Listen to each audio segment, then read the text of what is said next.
Hello, my friends. Welcome to God Focus this morning. The title of today's episode, Hiding from the Healer.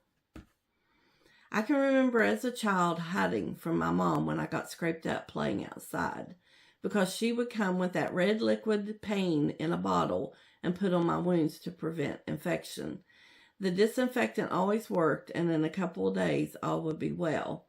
The pain a distant memory. Other times my brother or I would go running with something as small as a bug bite begging for a Band-Aid because the Band-Aid called attention to our massive wound that was really nothing. We wanted sympathy and pity. Isaiah 53:5. But he was wounded for our transgressions. He was bruised for our iniquities. The chastisement of our peace was upon him, and with his stripes we are healed. This verse has a twofold meaning.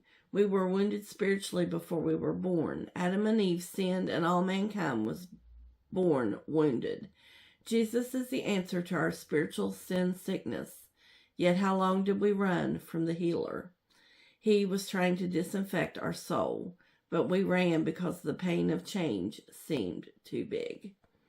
But when we gave in and allowed him to cleanse us in his blood, he not only took stripes to redeem our soul from hell, but his stripes were for our physical healing and emotional healing.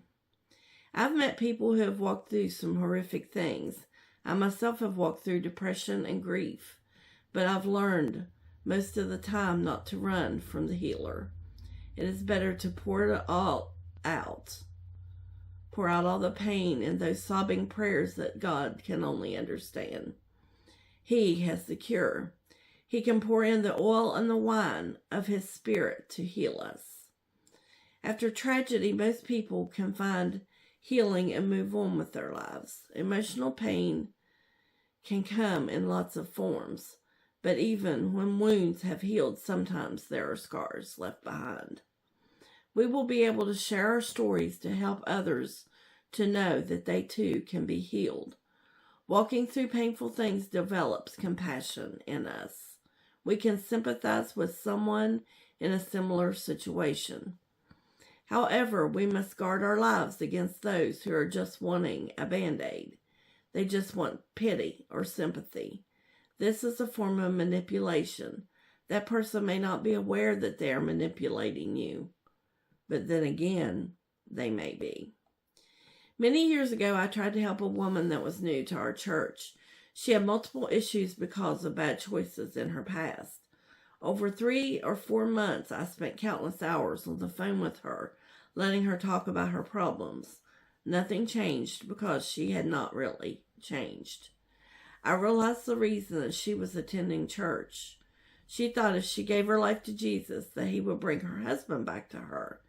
It was her attempt at getting her way, and Jesus knew her motives. She had tried begging, faking attempted suicide, manipulating her children to beg him to come back. Everything you could think of, she tried. But she told the people at the church she was trying to move on and pick up the pieces of her life. But deep down, she wanted God to bring her husband home. God would not do that because of his free will. The man was determined to never return. She didn't come to Jesus for salvation or for healing. She just wanted to show the community her wounds. It's sad that she had the right answer, but wouldn't let him make true change in her and heal her. She was hiding from the healer. 3 things to take away from today's devotion. There is not a broken place that God cannot heal within us if we fully give the hurt to him. We need to quit hiding from the healer. 2, people have free will and God will never override that will. And 3, we need to learn who we can help and when someone is being manipulative. Like my example, I wasted months of time. One of our most precious assets is time. I am learning to listen to God's leading and not be drawn in by compassion. It's okay to walk away from people. We cannot help people who do not want to be helped because they are truly hiding from the healer. Thanks for watching. Until next time, be bold, be brave, and keep your God focus. Like, share, and subscribe for more encouragement. Have a wonderful day.